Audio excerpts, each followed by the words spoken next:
Welcome to Norse Code, the #1 podcast for your Minnesota Vikings. I am your host and producer. My name is James Pagashnik. Thank you guys so much for listening.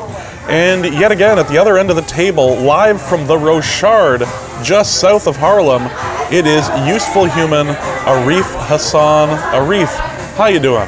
I'm doing great. How are you? It's been an odd day. We're actually, yeah, great was actually the wrong word to use. I'm lying. Yeah, I'm doing terribly. You know, our audience doesn't appreciate your lies. I don't know why you have to turn this neighborhood bar into a neighborhood bar of lies. Yeah, a den of lies, if you will. Yes, exactly. God, that was the longest taxi ride of my entire life. I think if everyone involved, us included, had been given the right expectation with the ride-sharing app that we used about how long it would be, it would have been a little bit better, would have been a lot better, but they kept on extending the amount of time, so 45 minutes, 1.5 hours, 2.5 hours, 3. Yeah, it was just under 3 hours by the time we made it from the stadium to where we're recording right now. It was one of those situations of, no, we're not going back to, we need a drink, we need something to eat, we need to decompress for a little bit. And decompress we did, and are currently doing over at the Rochard. Hope you're enjoying the New Jack Swing. That'll be the soundtrack for today's episode. It's not quite Baby's Got Back, but the night is still young. So we've got a lot to talk about. We will not be doing a regular review episode because of my ridiculous travel schedule this week. Mainly because I will be going to Denver to slap Dusty in the face on Wednesday, which I will have to find some way of getting onto the podcast. Because of that, we're actually going to be doing our initial reactions to the game. We'll be doing that right now, actually, and we have a few mailbag questions that we'll be tackling as well. So this episode will be a little shorter than those that we usually do for a review episode, but we do want to get talking about a couple of really important things. But before we do, if you enjoy our show, you can go and donate to us in one of two different ways. You can go to paypal.me/Norse Code and give a one-time donation, or you can pledge any amount you want over at... everyone got on me this week for this. Everyone got on me this weekend. What? Between Patreon and Patreon. Oh, and yeah. I got this so bad, and the fact I literally just got a text about this. By the way, James, why do you pronounce it Patreon instead of Patreon? So, however you would like me to pronounce it, that.com, patreon.com/Norse Code. And you can donate there. You can do $1, $2, $3.50 to help keep the Loch Ness Monster at bay. What if it was a stressed syllable? Patreon. It's entirely possible that this is just one of those things that it's like the it's like the T in Planetarium from the South Park episode, where the guy couldn't pronounce it. So welcome to the Planetarium. Maybe it's like that. Maybe I just can't turn left or throw left, and I just can't pronounce it correctly. I recognize my shortcomings, and I'm working through it. But if you would like to do that, you can donate to us at patreon.com/Norse Code, patreon.com/Norse Code, whatever makes you happy. But the Loch Ness Monster is in full effect. He is joining us. He joined us at the game. The Loch Ness Monster, Nessie, is 2-0. We posted him all over the Twitter feed and all over the Facebook page as well. So Nessie is doing quite well for us right now. So now that we have the formalities out of the way, Vikings won the game, but there's two main injuries that we are going to need to talk about. And Arif, you were at the presser with Mike Zimmer. The discussion was about Anthony Barr and Xavier Rhodes. Right. What can you tell us as to what was said after the game and Zimmer's level of worry? Yeah, he didn't seem that concerned. It didn't sound like they were waiting on an MRI or anything like that. And they may actually be waiting on an MRI, but his level of concern was very low. He didn't describe Barr's injury, but he did describe Rhodes' injury as probably a sprain or something along those lines, which is not an official a twisted ankle sort of thing. Yeah. But he doesn't think it's that big a deal. So I wouldn't be surprised if neither of them missed time. I wouldn't be surprised if they only missed 1 week. So that's a lot better than I initially thought, based off of what we saw, especially for Rhodes, who had to be helped off the field. Yeah, Rhodes, if it's an ankle and it's just a sprain that, and I got a bunch of tweets today during the game saying I jinxed it. Clearly right. This is all my fault and I apologize for it. However, I'm going to blame Anthony Barrs on you, which... Because I defended him or what? Probably. But they are saying, unofficially I suppose, that it appears to be more of a hamstring thing. Yeah, it's a hamstring thing. So, and that's what they were working on at the trainer's table on the sideline. Yeah. So, two bigger, more important injuries that came in the game. Otherwise, this was... Well, there was Tom Compton. Oh, yes, of course. Tom Compton did not look good coming off the field. Yeah, I don't think we got any updates. It's a knee injury. He was doubtful to return. He went into the locker room. We didn't get any post-game quotes about Compton as far as I remember. Okay. So, moving on from Tom Compton, we can talk about the game. And I want to lead with the defense, because the offense wasn't doing anything particularly spectacular for a while there, especially in the first half. But the defense really turned it on and turned this into a game of make Sam Darnold beat you. Right. And that did not happen. Right. It helped a lot that the defense took advantage of a lot of the opportunities that they found themselves with. Some of those opportunities, I think, were kind of just given by Sam Darnold. I think some of those throws were not necessarily forced by the defense in terms of coverage, maybe from pressure, maybe not. But just a bunch of kind of baffling, inaccurate passes from Sam Darnold. Just so, like, the Jets fans I was surrounded by just kept yelling, where the hell was that going? Yeah, the thing is, if you watched Darnold's supposedly really good games against Denver and Indianapolis, he also threw a bunch of picks that were dropped in that game. And yeah, I mentioned this in the article at The Athletic that previews the game, that Sam Darnold actually is benefiting from interception luck more than he's being hurt by it, despite the fact that he's leading the league in interception rate right now. Which that doesn't include like Nathan Peterman and C.J. Beathard, but yeah, and the reason is because fewer picks are being created by like receivers who are dropping it, and more being dropped by defensive backs. And in this game, we kind of saw what happens when you only miss one pick opportunity, which was Trey Waynes having it go through his hands. And that's not even a criticism of Waynes. He had a really great game. He ended up, I guess, quote unquote, making up for it by getting a pick later in the game. And that one was a really good play by Waynes, as well as the Harrison Smith pick was a result of a really good play by Xavier Rhodes. But into the Holton Hill pick, first, like, congrats to the guy, the first career pick. It was kind of thrown straight to him.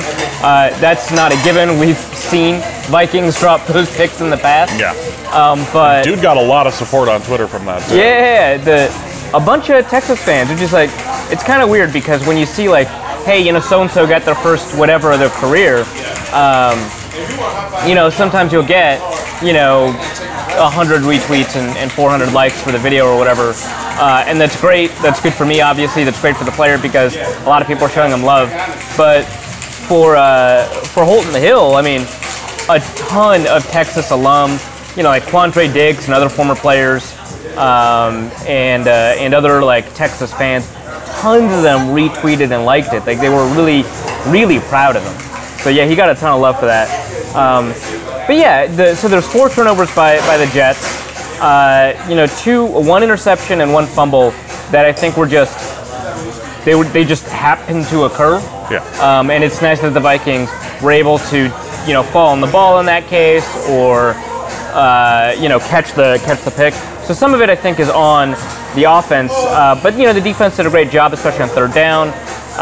They continued their third down streak all the way up to 20, and overall only allowed 2 third downs to be converted in the game for a 15% conversion rate.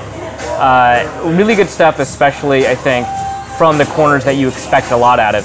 Xavier Rhodes has had a good game before he went out with injury, and that's really refreshing to see because he'd been struggling, I think, throughout most of the season. We just mentioned Trey Waynes. We didn't see the nickel corners, make any problems for themselves. Jaron Curse, as a nickel safety, I guess, had 1 or 2 issues from scrimmage play. He also had some issues with special teams, so that's kind of separate. 1 or 2 issues in scrimmage play, but he also had other moments in play where he did really well, so it's kind of an up and down game for him. The secondary overall performed really well. I think 1 mistake by George Aloka, but really good game from Harrison Smith, really good game from Anthony Harris, and overall positive-ish game from George Aloka. So the secondary was what really, I think, crafted that win for the Vikings in a lot of ways. Yeah, the secondary looked really good, up until the point of the injury. But Trey Waynes was right there on run stops, and yeah, he did a really great job in the run game. Yeah, that was nice to see. Kind of the whole, hey, remember what he used to be really good at? Yeah, right. Like last year. So that was a nice shining point. And yeah, it was. Emmanuel Acho just retweeted the Holton Hill thing. There we go. So, like how you're getting this in like real time as we're doing this. But yeah, it was refreshing to see. And then the thing that bothered me a little bit about the defense was that we weren't really getting to Sam Darnold. Eventually we did, but it seemed like Sam Darnold had like time to read a book back there.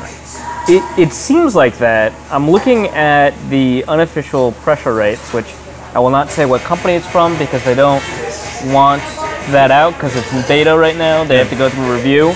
So some charting company has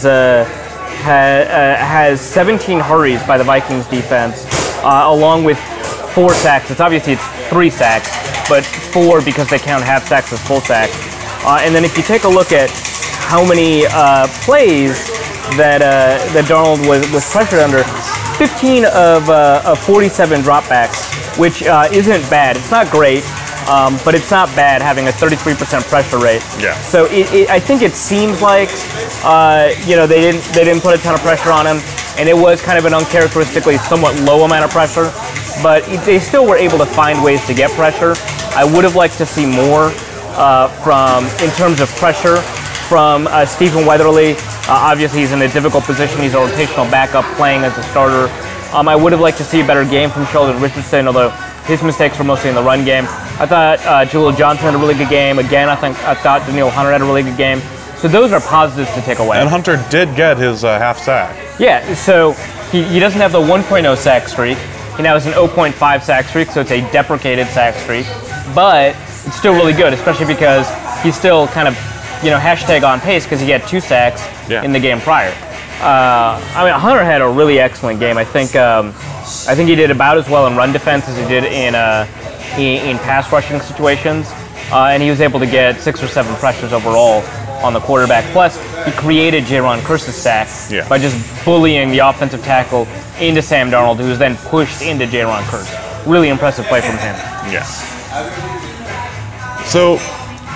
And really, it felt like the majority of the pressure was coming in the second half. It seemed like the first half, their offense was clicking more. And if you looked at it statistically speaking, Darnold was able to complete a high number of passes. It was only like 9 or like 6 or whatever, but it was he was still like connecting on them, as opposed to the second half where it was just an abysmal half of his like attempted, like that's where his picks came from, and that's where and all that. So it really seemed like in the second half the defense really kicked it up a notch. Yeah, and I think sort of the moments where the Jets did have flashes of offensive play, they all seem to be localized, like you said in the first half. Some interesting deep shots, obviously the Darnold scramble. It seems like, especially in the fourth quarter, the defense, I think, really cohered and got a good understanding or idea of what the Jets were trying to do offensively. And the thing is, so Jeremy Bates is an offensive coordinator that I think has kind of a lot of potential. He actually did some really good stuff as the quarterbacks coach last year. He did a lot of offensive game design that I thought looked really good with that offense. And so he can be a good offensive coordinator, but he's lacked creativity this year, at least in my perspective from what I was looking at leading up to this game. And I think that showed itself in this game, where, I think people were kind of afraid a couple of games ago about how, Mike Zimmer's defense has been kind of quote-unquote figured out, or people who kind of understood the tendencies. In this game, it seems like that was kind of happening to Jeremy Bates, where he kept on kind of doing the same things and building off of them to create new concepts. So the Vikings defense kind of quite rightly figured out what the Jets offense was trying to do and shut it down in a lot of ways. Yeah, it really did seem like they were going to the well too many times on like the same types of plays, or like the way they were kind of trying to, like, there would be the occasional bomb, but it seemed like most everything was either a dump off, or if it was like a planned play action sort of thing. But they did not. Here was the thing that we were worried about in the pregame. We did the pregame episode at Bar None. We had talked about how this was a rushing attack. This was something that, you know, we needed to worry about. And the Vikings shut it down even without Linval Joseph. Yeah, I think one thing is that the offensive coordinator got away from the running game in the same way that I think people criticized John DeFilippo in the Rams game, where because the Vikings were ahead, the Jets tried to pass to catch up when they had a lot of time left. There was a ton of time, and it wasn't even like that far out.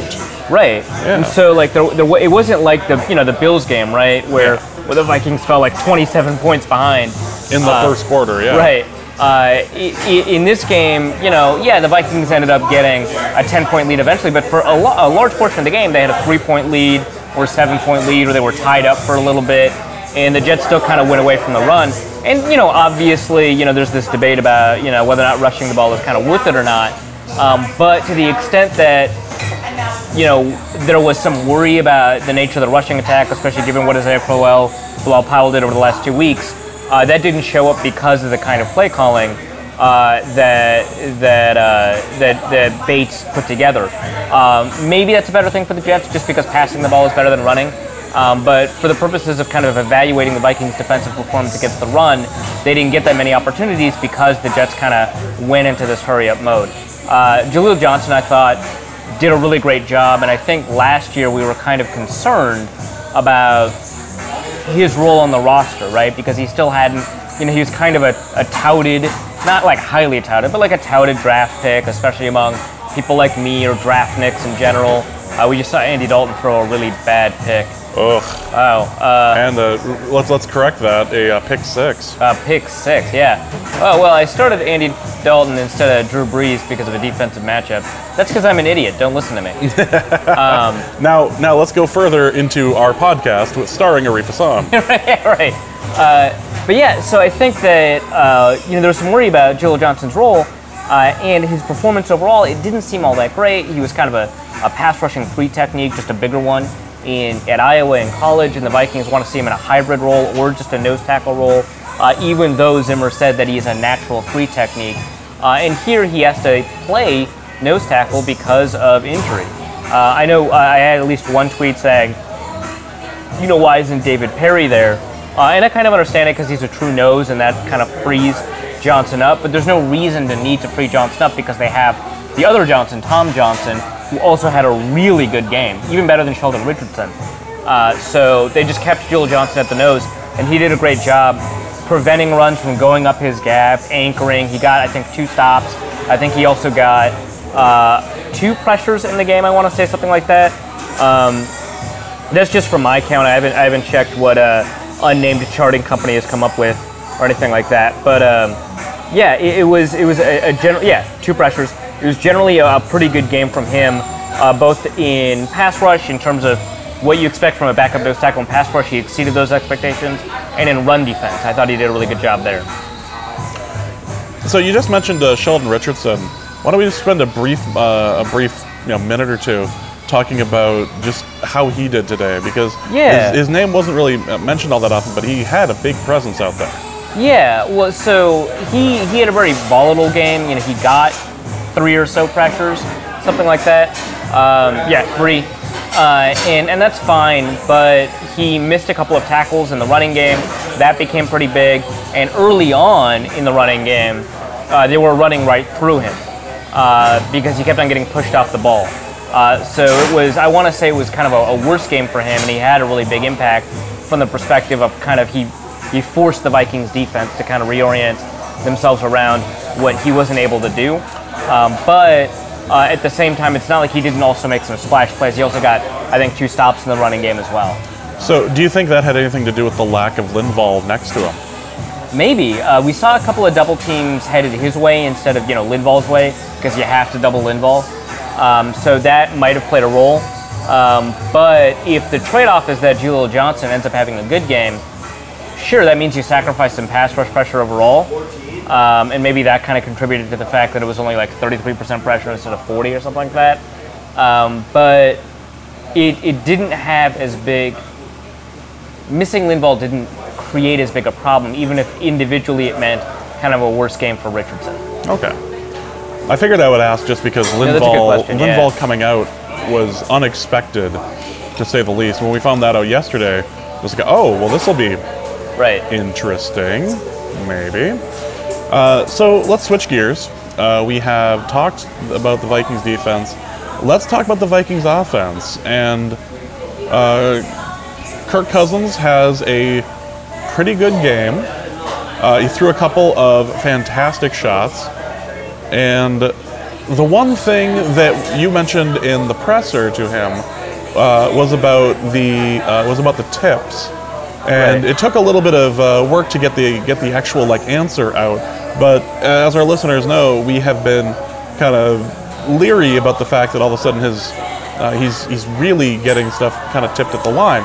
So what sort of insight did he provide at the presser as to kind of how this was shaping his mind?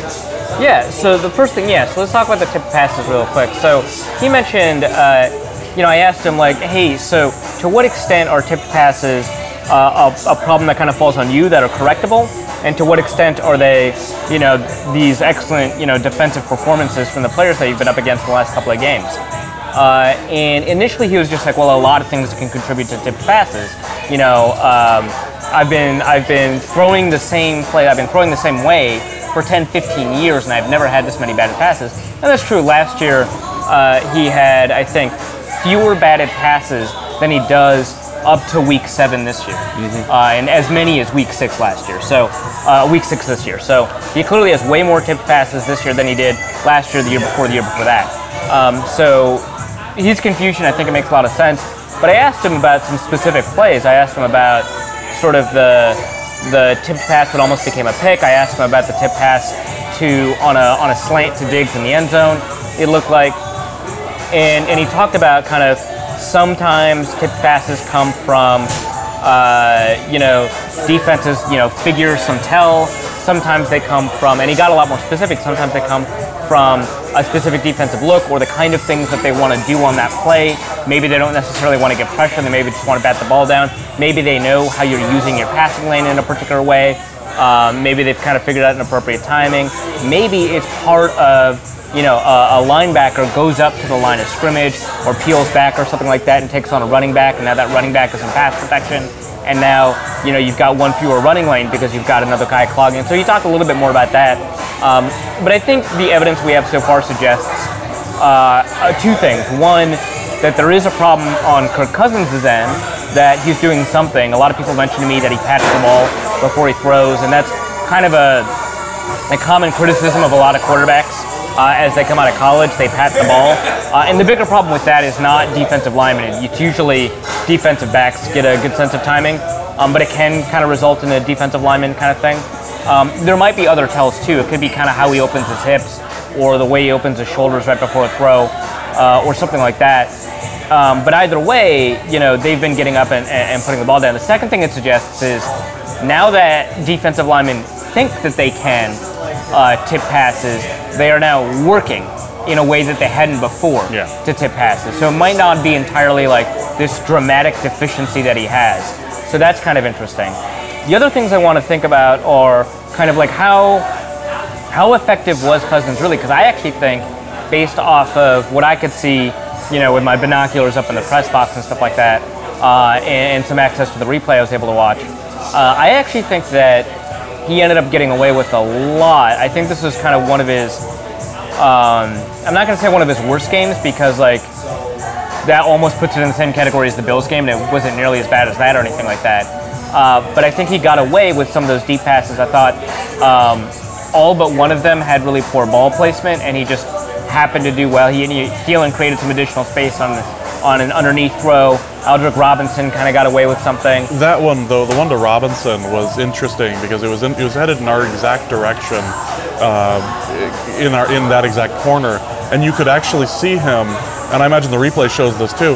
He adjusted 3 times around his defender because he had space, but he adjusted 3 times just to figure out where the hell the ball was going. Yeah. Unfortunately, it ends up creating a touchdown, and I think a really good play from Robinson, who had given up a poor play kind of earlier in the game, so that was nice to see. But I do think that was in a position where the defensive back could have picked it, where there were places to put the ball where the defensive back doesn't have as much real estate to it. He had a poorly placed deep ball to Diggs, which is not to say Diggs had a good game. I think Diggs kind of struggled for the first time in a long time. But there were those kind of problems that showed up that make me think he had much closer to an average or below average game that happens to produce really good statistics. And he said so kind of himself. He didn't think that the offense did anything extraordinary. And some of it's, like player speak, like I want to give credit to everyone else. Yeah. But he was very specific about how the field position generated by special teams and the defense put them in really great positions to win. And that part's true. And Zimmer said the same thing. He wasn't very impressed by the offense. He was like, yeah, 37 points, that's great. But really, they should have put away the game earlier. The opportunities that they had created for themselves, they didn't execute on. They got a bunch of short fields that they turned into 3 points because they couldn't find ways to produce. And I think a lot of that has to do with I think Cousins' first poor game in a while. Again, the Bills game kind of stands out, and that's it's like not even comparably bad. But that's the sort of thing that if you were looking at it from a statistical study, that you would throw out just because it's such a big outlier. Yeah. Yes. So I would say it's a poor game from Cousins, but not in any way that's like alarming. He had really just iffy ball placement the entire time. But it's also worth mentioning, a lot of people talked about this in my mentions too, that the play calling wasn't all that great.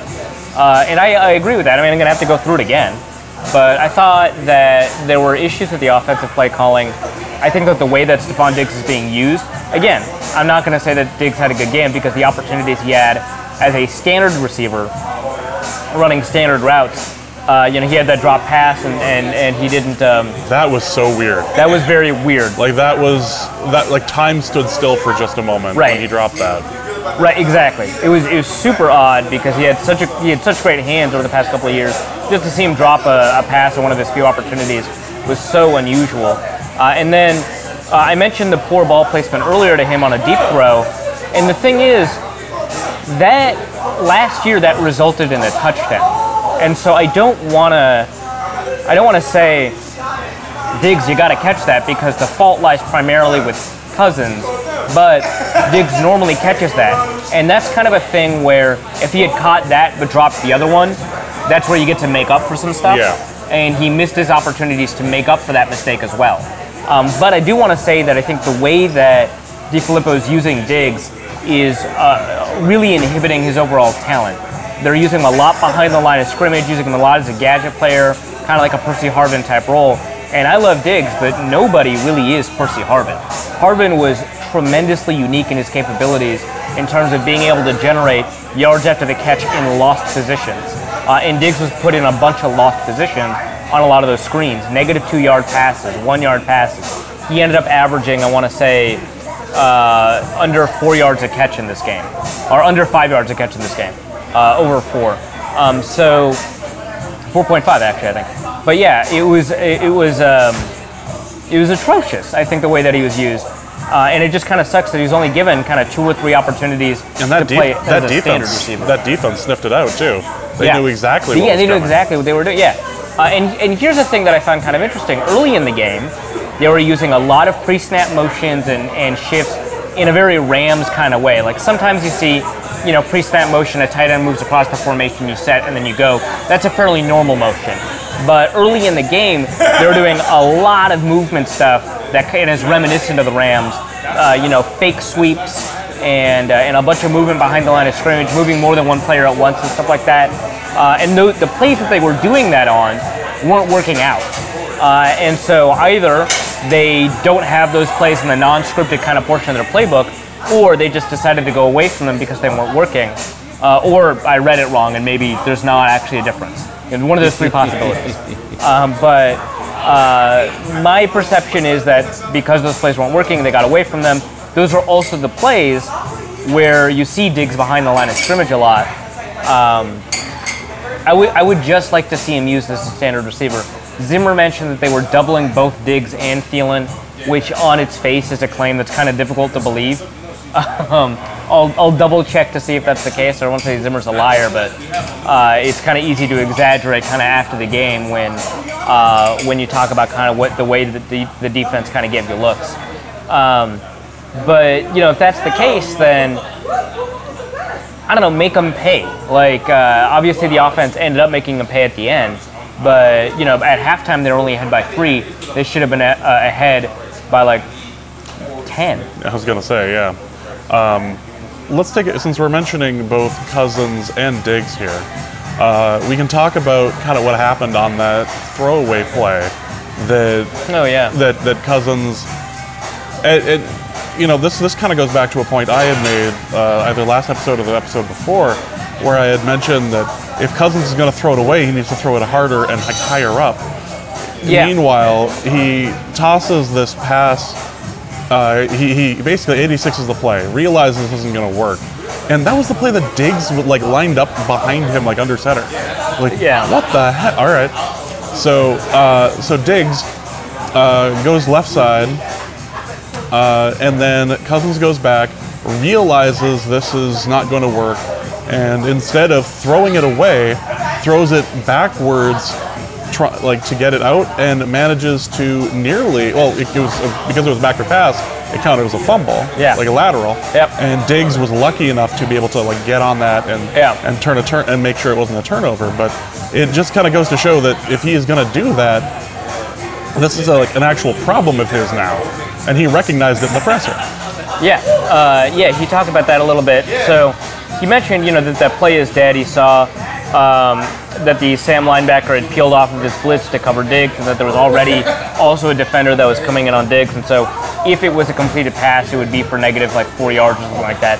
So he was correct to kill the play. Unfortunately, he threw it backwards. He talked about how he needs to be kind of aware of when he dirts the ball. He needs to be aware of kind of what direction he's throwing those incompletions in.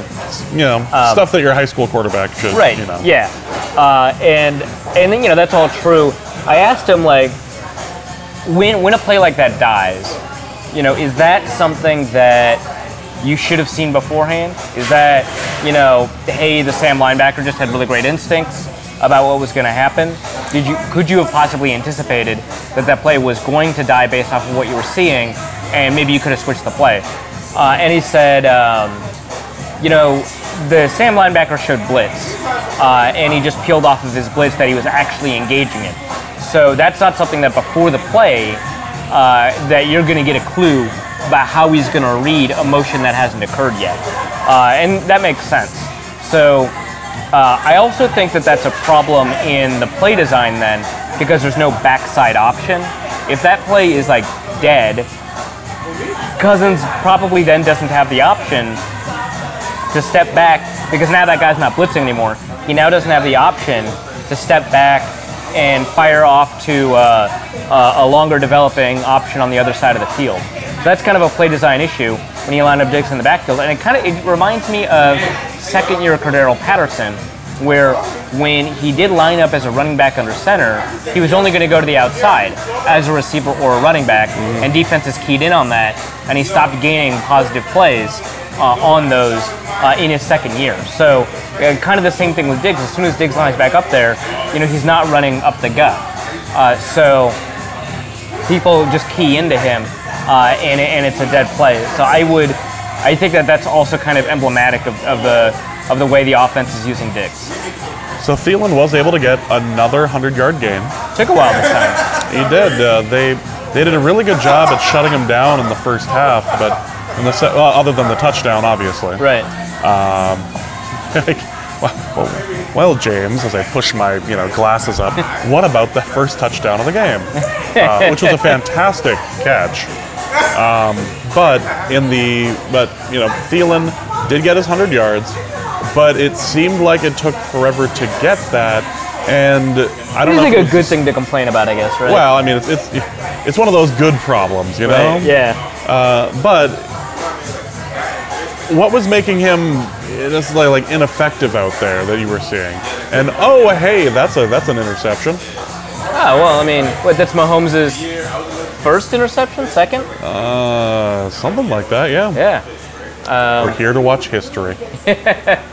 Yeah, I kind of wish I knew, actually. I don't have a clear answer at the moment. When we're doing like an immediately after the show, or immediately after the game show, and sometimes that means I don't have like full answers. Again, Zimmer mentioned that both receivers were doubled, and honestly, what that really means is that they were bracketed, and so you had a receiver in man coverage, and then you had a safety immediately on top of them that would also kind of shade their direction based on whatever that. So that's my guess.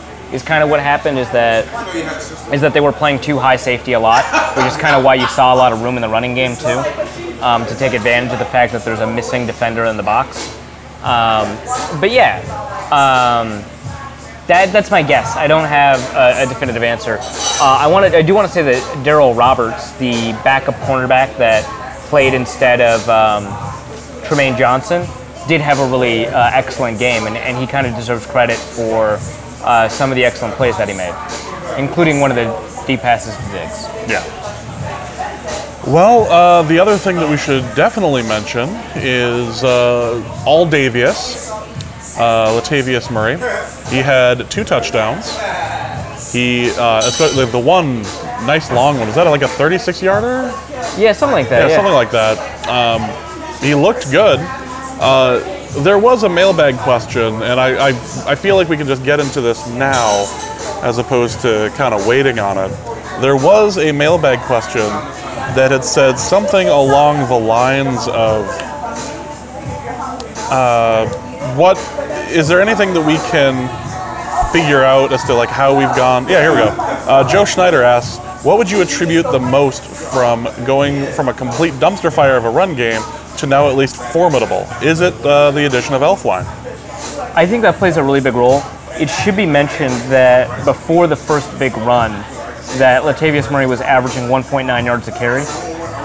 And so it was a very inconsistent run game. I bet if we broke down it down by success rate immediately after the game, we'd end up with a success rate that was pretty low and not representative of, I think, how we feel like the game ended up in terms of how the running game opened up. So it should be mentioned that there were some problems, but I think Elfline played a really big role over the past couple of games in terms of opening up that run game. And you can kind of see it in those big runs. Elfline, I think, for the 2 big Latavius Murray runs, Elfline was the key block in both of them. One of them at the second level and another one to take on a run stunt that created a bunch of open space. So I would say Elfline has been tremendously important in terms of re-enabling that run game. So let's, I suppose we could also mention Dan Bailey. He did miss a field goal. It looked like the field goal was going to make it, and then the wind had just caught it and pushed it to the left, I want to say. Yes.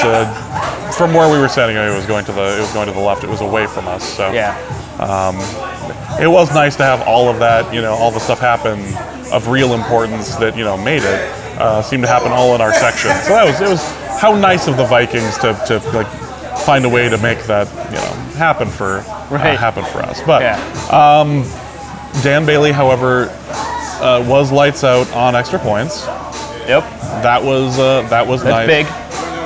And barring a couple missed XPs, I think we can be done with barely Bailey watch. He did fairly well. Maybe that last made field goal was pretty close. I think we should keep an eye on Dan Bailey. Okay. And see kind of how that continues, because he usually just nails them. So yeah, speaking as somebody who was in the stadium, which I want to talk about in just a moment, the wind was circling that entire stadium. Very unusual wind in there. Yeah, that was nuts. I have gone through more Minnesota winters, North Dakota winters than I care to recount, and I can't remember being that cold when the sun was out and it was October. It was surprisingly windy. It was just odd, and the way the wind was swirling. And Mike Zimmer had even said this in the presser, that he was taking hints from the Jets special teams as to how they were kicking, just because they have experience when the wind decided to swirl around like this. Yeah, he was like, Todd knows the stadium better than I, so we just started copying him, which is great. Hey, credit where credit's due. The first step to this sort of thing is, I didn't necessarily know what I was doing in it, but he did. Right, yeah. This is a fake it till you make it sort of league, so no, totally makes sense. So, is there anything else that we should discuss? I mean, Harrison Smith had an interception. That looked good. Yeah. Is there anything else that we should talk about to kind of wrap a bow on this game? I thought, aside from one punt, Matt Weil performed monstrously well. That one punt that he was backed up to the one. Yeah, so that was the best punt I may be having to rewatch it, whatever. Right. That might have been the best punt of his career at that point. Right. Well, I mean, that was a fantastic punt. So one of the things about that actually is that punt is more difficult than I think a lot of people might appreciate it. I talked to a few years ago. I talked to Colin Leffler about what happens when you're backed up at your one and your punter can't line up, more than 10 yards back, right? Because you're at the one, and so he talked about how it screws everything up because the defense / opposing, whatever you want to call it, the defense can get to the punter faster. The punter has usually a fixed amount of time to get the ball off because you've got a whole process that you've worked out. And so that fixed amount of time you are making up for by long snapping so far back. And so there's a shorter amount of time for defenders to be able to block that punt. And so how punters need to respond is they need to speed up their process. And punters that speed up their process almost always screw it up in some way. Because you can't make the ball fall any faster, and so you just kind of have to catch it and let it drop as soon as it hits your hand, and punt it without having any control. So that is actually really difficult for both the long snapper and the punter, and it turned out to be a 63-yard punt or something like that. It was ridiculous. Yeah. It was also important because it was a situation that could have been challenged. Right. And he seemed to have gotten that off with lightning speed, so they didn't even have an opportunity to do it. Because as soon as they got out, it was just get out of the line. And I didn't even check the play clock like I would if this was a game I was watching at home. But it appeared that he snapped that way before the play clock was going to go. No, this needs to get sent to their side pronto. Right. Yeah, it was really good. And then for most of the game, I mean, most of his punting was really good. Even aside from that punt, there was just one that was pretty poor. So that is worth bringing up because, as Cousins said, the special teams unit did a really tremendous job of helping with field position throughout the game. Well, let's go to the mailbag. We got a couple of questions that we can start off with.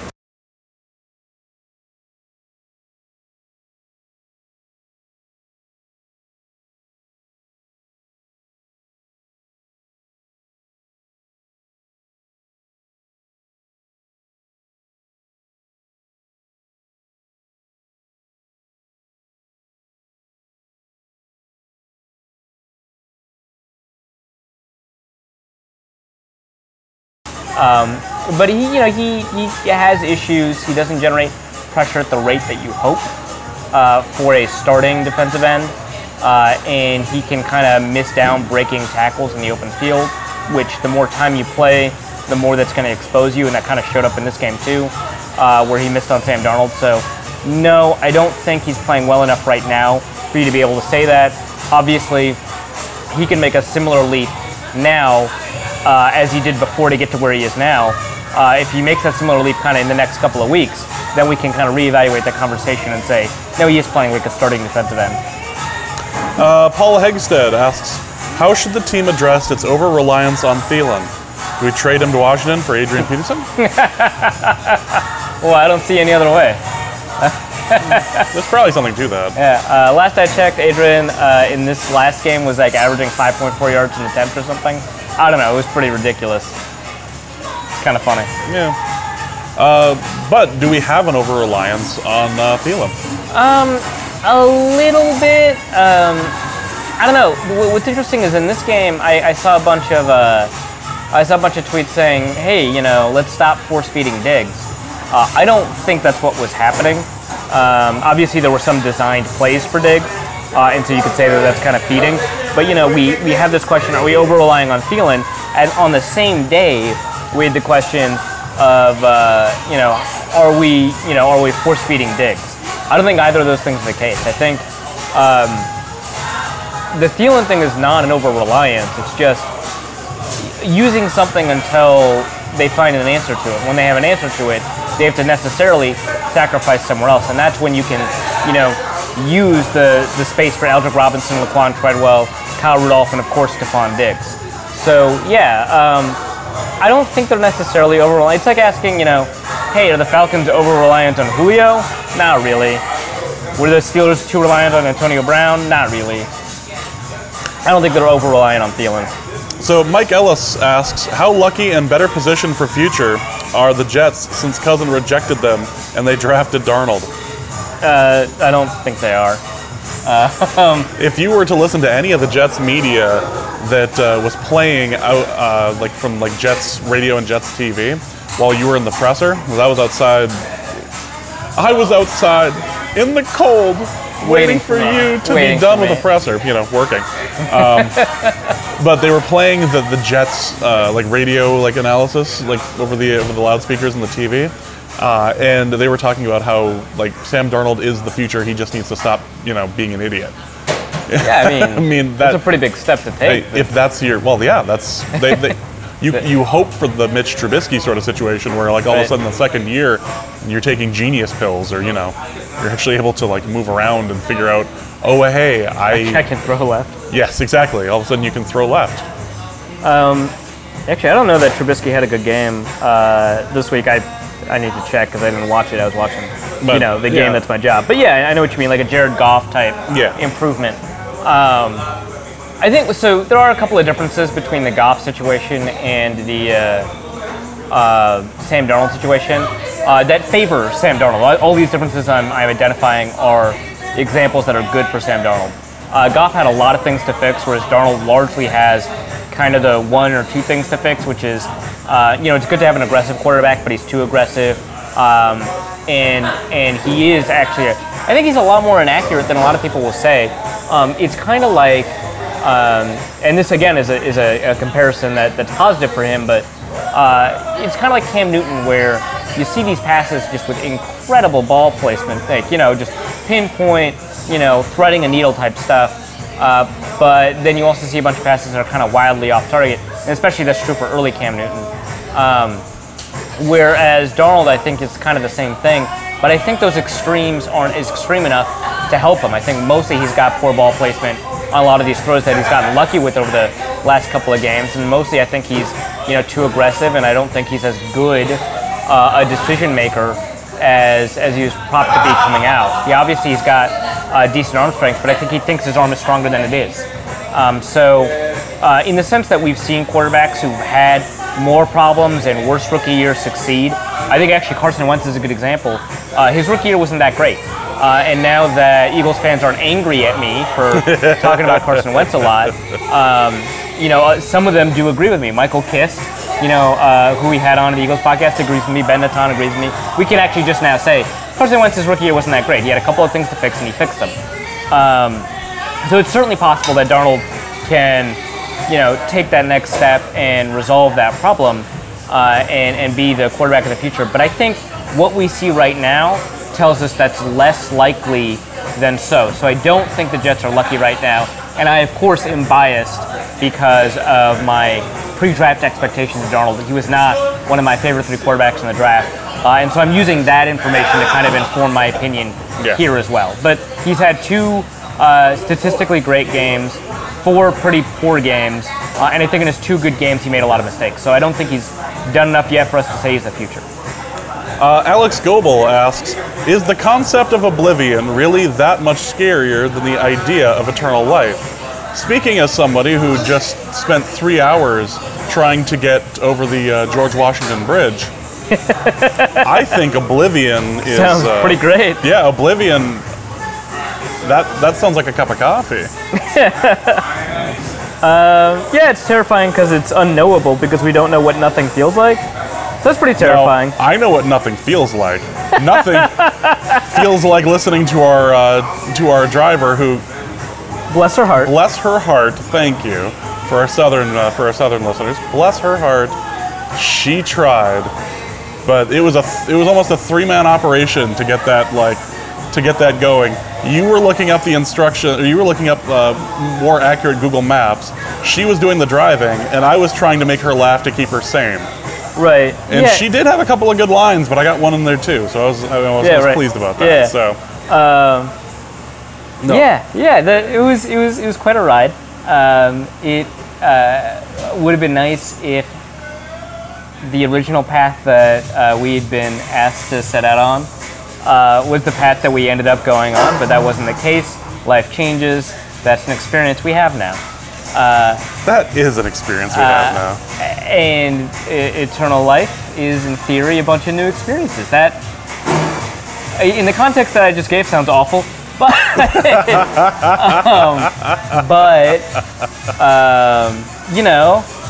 could be great. Yeah. I guess I'm more terrified of eternal life when it's put that in that in that sort of context. Yeah. You're like, it's either going to be eternal life or you're going to be sitting on the Jersey Turnpike. Yeah. Forever. And a small ecosystem builds around you, like the one in China, where it was an 18-day Right. Yeah. It'll be fantastic. Sorry, I was trying hard not to laugh as soon as the song came on because I swear to God I called it when we sat down 2 songs in that Motown Philly was going to play while we're here. Yep. And I was going to be disappointed if it didn't, and I am not going to leave disappointed. Don from Ohio says, did you bozos try any pizzas in New York with sardines and pineapple? And if so, did the locals beat the holy hell out of you? Okay, so despite the fact that I defend both of those things, I also kind of know what I'm here for when I'm asking for a New York slice. We did actually almost get anchovies in an Italian, well, not a New York Italian or American Italian, but an Italian pizza place where the people there spoke better Italian than they spoke English. Much better, in fact. Our bartender, who was astonishing in many respects, it almost seemed like she was correcting my pronunciation, or just giving the full readout of the food as we were ordering it. We were just doing it shorthand English. Yeah, no, you want the fried calamari with right, yeah. Yes, I suppose that is what you want. At the end, we're like, oh, they do authentic cannoli here, let's get cannoli. And I was like, hey, for dessert, can we get cannoli? And she's like, oh, do you mean the cannoli and then there was some location specific to, wherever this kind of cannoli comes from. So at that place, anchovies are totally acceptable, and we were considering them. We did not end up getting them. We did not. Just because it wouldn't have kind of fit the pizza we were constructing, which was delicious, by the way. Yeah, easily the best pizza I had the entire time I was in New York. Yeah, what was it, prosciutto? It was prosciutto, sun-dried tomatoes, and mushrooms. Phenomenal. At Patsy's. Yeah, and then they ended up putting basil on top because they do that for all the pizzas, and it was just delicious. Patsy's is over by the Natural History Museum. Close to Central Park on the other side, over by the Dakota, and the Central Park side that has Strawberry Fields Forever. So in that, strongly recommend. In that general area, cannot recommend that food enough. Both the calamari and the cannoli, for that matter. Yeah, we get the grilled calamari because you always get calamari fried. Yeah. They did have that option, but we wanted it grilled. It was really good. But yeah, no pineapple pizzas. I did get tacos off the store with pineapple just now, and that seems to be working out well for me. But yeah, I mean, I'm in New York. I'm gonna get New York slices. I went to, was it Joe's Pizza? Yeah, you went to Joe's. Yeah, I went to Joe's outside of Times Square. That was. And I went to Danny's, not pizzeria, but Joe's. Really good, right? Joe's was good, but the problem being is I had Joe's the same night I had Patsy's, and so compared the two. My body couldn't help but compare. And Joe's was good, but Joe's was no Patsy's. So. I actually think Danny's House of Pizza had better pizza for me, but I mean Patsy's was tremendous. I don't know, I've only had good pizza experiences here so far. Yeah, I, however, have had one bad pizza experience, and it was like a random dollar slice that you got. Yeah, and I've had one bad. Oh, good lord, this song, and one bad Indian experience. But on the flip side of that, however, on Thursday night after the show, we ended up out in Greenwich Village and ended up having questionable Indian food in a wrap. Yeah. And then after we finished that, we went to, because it was good. It was good. It was just, I saw pink in the chicken and I went for it anyway. Yep. I did not get sick, so turns out it was a good gamble. That is a positive. And then all these people were leaving the crepe place literally next door. Like, well. Yeah.